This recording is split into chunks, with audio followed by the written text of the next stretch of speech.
Assalamualaikum anak-anak Bu Herlina semua.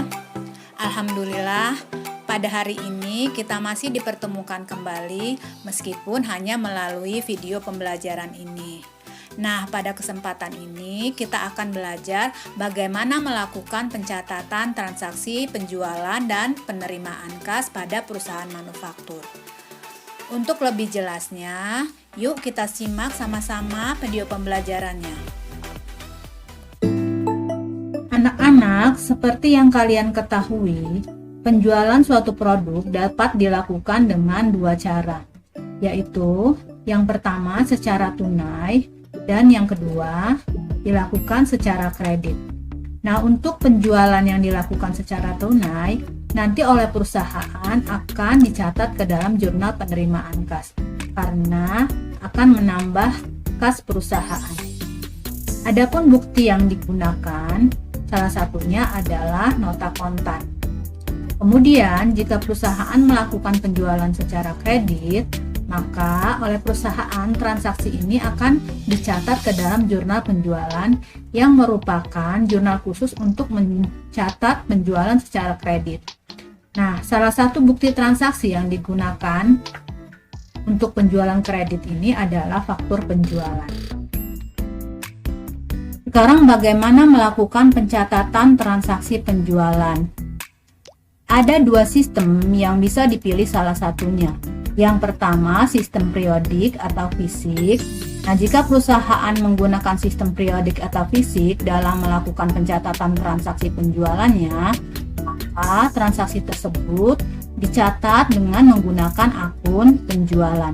Sehingga nanti pada akhir periode dibutuhkan penyesuaian untuk persediaan barang jadinya. Nah, adapun jurnalnya, penjualan itu dilakukan secara tunai, maka akan dicatat kas sebelah debit, penjualan sebelah kredit. Jika penjualan itu dilakukan secara kredit, maka dicatat piutang dagang sebelah debit, penjualan sebelah kredit. Nah, sistem yang kedua yang bisa dipilih yaitu sistem perpetual. Dengan sistem ini, transaksi penjualan dicatat langsung menggunakan akun persediaan barang jadi, sehingga nanti pada akhir periode tidak dibutuhkan lagi penyesuaian untuk persediaan barang jadi. Nah, jurnal yang digunakan jika penjualan itu dilakukan secara tunai pada sistem ini akan dicatat kas sebelah debit, penjualan sebelah kredit, kemudian harga pokok penjualan sebelah debit, persediaan barang jadi sebelah kredit. Jika dilakukan secara kredit, maka jurnalnya piutang dagang sebelah debit, penjualan sebelah kredit, harga pokok penjualan sebelah debit, persediaan barang jadi sebelah kredit. Nah, baiklah, di sini ada contoh penjualan secara tunai. Kita lihat soalnya. Pada tanggal 1 Juni 2019, PT Seruni menjual barang hasil produksinya kepada toko Delian secara tunai sebanyak 120 unit. Harga jual per unit adalah Rp230.000. Harga pokok produksi per unitnya yang harus dikeluarkan oleh PT Seruni untuk menghasilkan barang tersebut senilai Rp110.000. Nah, jika perusahaan melakukan pencatatan ini dengan sistem periodik, maka jurnal yang dibutuhkan adalah kas sebelah debit, penjualan sebelah kredit dengan nilai Rp27.600.000. Nah, nilai ini diperoleh dari mana? Yaitu dengan cara mengalihkan banyaknya unit yang terjual, yaitu 120 dikali dengan harga jualnya per unitnya, yaitu 130, sehingga nanti dihasilkan 27.600.000. Kemudian jika nanti kita input ke dalam jurnal penerimaan kas, maka nampak sebagai berikut. Nah, jangan lupa untuk menuliskan atau menyertakan kod perusahaannya. kolom tanggal ini kita isi tanggal terjadinya transaksi. Nomor bukti kita kosongkan karena tidak terlihat, tidak ada di dalam soal. Kemudian keterangan cukup ditulis dengan penjualan tunai. Kolom referensi nanti kita isi setelah kita melakukan rekapitulasi. Kemudian sebelah debit akan masuk nilainya di kolom kas sebesar Rp27.600.000. Kemudian bagian sebelah kredit masuk ke kolom penjualan sebesar Rp27.600.000. Sehingga nanti nilai debit dan kreditnya sama. Nah, bagaimana kalau perusahaan itu melakukan pencatatannya secara perpetual? Maka jurnal yang dibutuhkan adalah sebagai berikut. Kas sebesar Rp27.600.000 sebelah debit, penjualan dengan nilai yang sama di sebelah kredit. Kemudian muncul harga pokok penjualan sebelah debit, persediaan barang jadi sebelah kredit dengan nilai Rp13.200.000. Dari mana ini diperoleh? Dari mengalihkan antara 120 unit tadi banyaknya dikali dengan harga pokok produksi yang dikeluarkan oleh PT Seruni, yaitu 110.000, sehingga diperolehlah nilai sebesar 13.200.000. Nah, sekarang bagaimana inputnya ke dalam jurnal penerimaan kas? Kita lihat tanggal 1 penjualan tunai, sebelah debit masuk ke kolom kas senilai Rp27.600.000, kemudian masuk ke kolom harga pokok penjualan sebesar Rp13.200.000. Kemudian sebelah kredit masuk ke kolom penjualan Rp27.600.000 dan kolom persediaan barang jadi sebesar Rp13.200.000. Baiklah, selanjutnya kita akan melihat contoh pencatatan penjualan secara kredit baik menggunakan sistem periodik maupun sistem perpetual.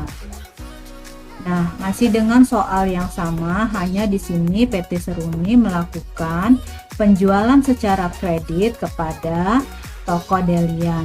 Terlihat dari kalimat transaksinya terdapat syarat pembayaran. Kemudian jika PT Seruni melakukan pencatatan ini dengan menggunakan sistem periodik, maka jurnal yang harus dibuat PT Seruni adalah piutang dagang sebelah debit, penjualan sebelah kredit, nilainya Rp27.600.000. Kemudian kita input ke dalam jurnal penjualan. Tertanggal 1, tanggal kejadian transaksinya, kemudian di kolom keterangan, Ibu ingatkan kembali dan berkali-kali sudah sering Ibu ingatkan bahwa setiap kali terjadi penjualan secara kredit atau pembelian secara kredit, maka di dalamnya kita harus di kolom keterangan ini kita harus input nama customer atau nama debitur. Nah, kemudian kolom syarat diisi dengan syarat pembayarannya. Dalam hal ini diisi dengan 2/10 N/30. Kemudian sebelah debit masuk ke kolom piutang dagang senilai Rp27.600.000 dan sebelah kredit masuk ke kolom penjualan senilai Rp27.600.000 pula, sehingga debit dan kreditnya balance. Nah, bagaimana jika perusahaan atau PT Seruni ini menggunakan sistem perpetual? Maka jurnal yang harus dibuat adalah piutang dagang sebelah debit, penjualan sebelah kredit dengan nilai Rp27.600.000. Kemudian dilanjutkan dengan harga pokok penjualan sebelah debit dan persediaan barang jadi sebelah kredit dengan nilai Rp13.200.000. Ketika diinput ke dalam jurnal penjualan, maka terlihat sebagai berikut. Di kolom debit, piutang dagang terisi Rp27.600.000. Kemudian kolom debit harga pokok penjualannya terisi Rp13.200.000. Sebelah kredit masuk ke kolom penjualan Rp27.600.000 dan masuk ke kolom persediaan barang jadi senilai Rp13.200.000. Nah, kolom-kolom di sebelah kolom-kolom akun sebelah debit dan kolom-kolom akun sebelah kredit antara sistem perpetual dan sistem periodik akan berbeda. Ini menyesuaikan dengan kebutuhan perusahaan dan kebutuhan sistem pencatatan yang digunakan. Kita lihat perbedaannya. Kalau di sini kan ada harga pokok penjualan karena di dalam sistem perpetual muncul akun harga pokok penjualan dan persediaan barang jadi. Nah, jika di dalam sistem periodik ini hanya ada akun piutang dagang sebelah debit, sebelah kreditnya penjualan dan PPN keluaran jika ada. Anak-anak, setelah tadi kita belajar tentang pencatatan transaksi penjualan pada perusahaan manufaktur, maka selanjutnya kita akan belajar bagaimana melakukan pencatatan transaksi penerimaan kas pada perusahaan manufaktur. Nah, sebelumnya ada beberapa hal yang perlu kalian ketahui terkait dengan transaksi penerimaan kas. Yang pertama,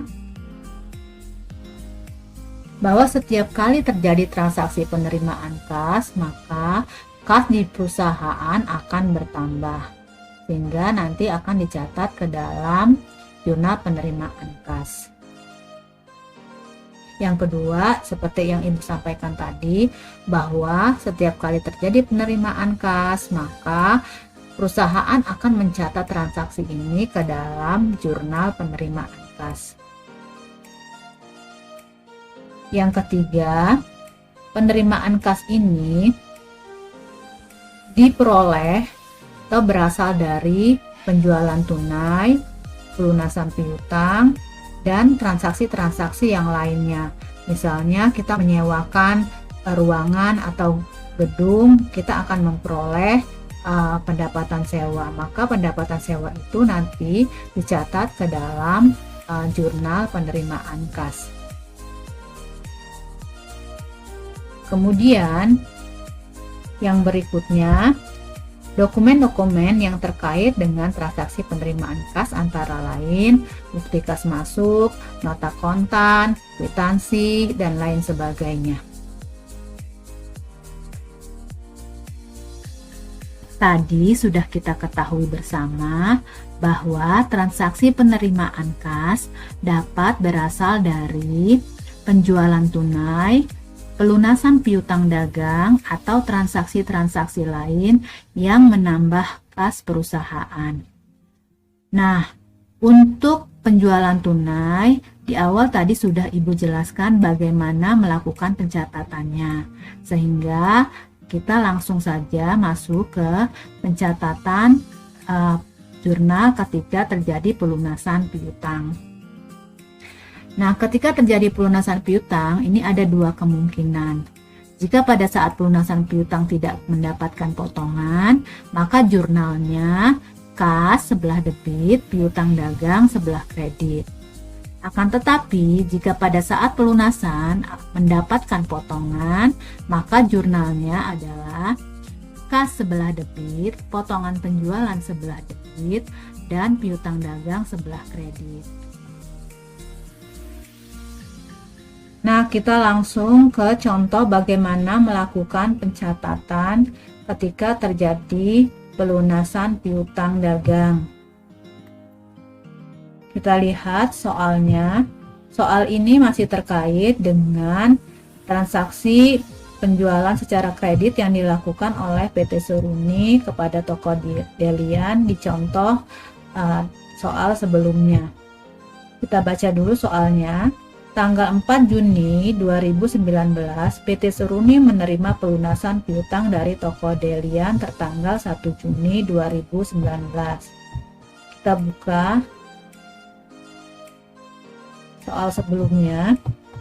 Nah, di sini di tanggal 1, PT Seruni melakukan transaksi penjualan secara kredit kepada toko Delian dengan syarat pembayaran 2/10 N/30. Sehingga pada tanggal 1 Juni itu muncul piutang dagang sebesar Rp27.600.000.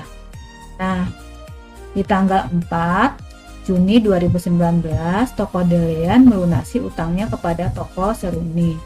Karena pelunasan ini masih di bawah 10 hari dari tanggal penjualan, maka PT Seruni akan memberikan potongan harga kepada toko Delian, sehingga nanti jurnal yang muncul adalah kas sebesar Rp27.048.000, potongan penjualan Rp552.000, sebelah debit, piutang dagang sebelah kredit Rp27.600.000. Nah, bagaimana memperoleh potongan penjualan sebesar ini?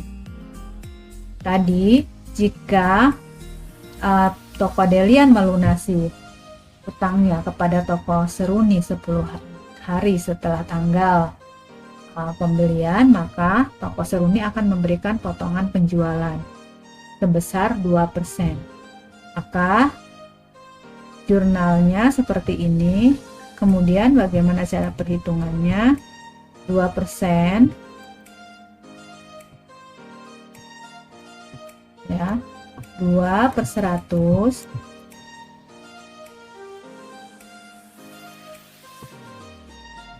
kalian kalikan dengan piutang sebesar Rp600.000, sehingga nanti akan diperoleh potongan penjualannya sebesar Rp552.000. Nah, kasnya, sehingga kas yang diperoleh oleh PT Seruni tidak lagi sebesar Rp27.600.000, tapi selisih antara nilai piutang ini dengan potongan yang diberikan, sehingga nilai kasnya sebesar Rp27.048.000. Nah, maka nanti setelah diinput ke dalam jurnal penerimaan kas akan terlihat seperti ini. Tertanggal 4, karena ini pelunasan dari toko Delian yang semula melakukan pembelian secara kredit, maka di dalam kolom keterangannya di input nama tokonya, yaitu toko Delian. Kemudian di bagian sebelah debit, kas akan bertambah sebesar Rp27.048.000. Mendapatkan potongan, tadi PT Delian mendapatkan potongan atau PT Seruni memberikan potongan penjualan sebesar Rp552.000. Besarnya piutang sebelah kredit senilai Rp27.600.000. Sehingga kalau bagian sebelah debit ini kita jumlahkan akan sama nilainya dengan sebelah kredit. Baik, kita lanjut ke contoh pencatatan transaksi penerimaan lain-lain yang juga akan menambah kas perusahaan. Nah, di sini ada soal, pada tanggal 18 Juni 2019, PT Seruni menerima pendapatan sewa ruang sebesar Rp6.500.000. Jadi PT Seruni ini menyewakan sebuah ruang yang nilai sewanya sebesar Rp6.500.000, dan pada tanggal 18 Juni penyewanya membayar sewa ruang tersebut, sehingga nanti di tanggal 18 Juni itu PT Seruni akan menyusun jurnalnya sebagai berikut. Kas sebelah debit Rp6.500.000, pendapatan sewa sebelah kredit sebesar Rp6.500.000. Jika diinput ke dalam jurnal penerimaan kas, maka akan nampak sebagai berikut. Tertanggal 4 bulan Juni 2019, keterangannya penerimaan sewa ruang, kemudian sebelah debit masuk ke kolom kas, nilainya Rp6.500.000, Kemudian bagian kredit, karena di sini tidak ada akun tersendiri, maka masuk ke dalam kolom serba-serbi dengan nama akun pendapatan sewa dengan nilai sebesar Rp6.500.000, sehingga sisi sebelah debit dan sisi sebelah kreditnya balance atau sama. Demikianlah pembelajaran kita hari ini. Semoga bermanfaat. Ibu akhiri, wassalamualaikum warahmatullahi wabarakatuh.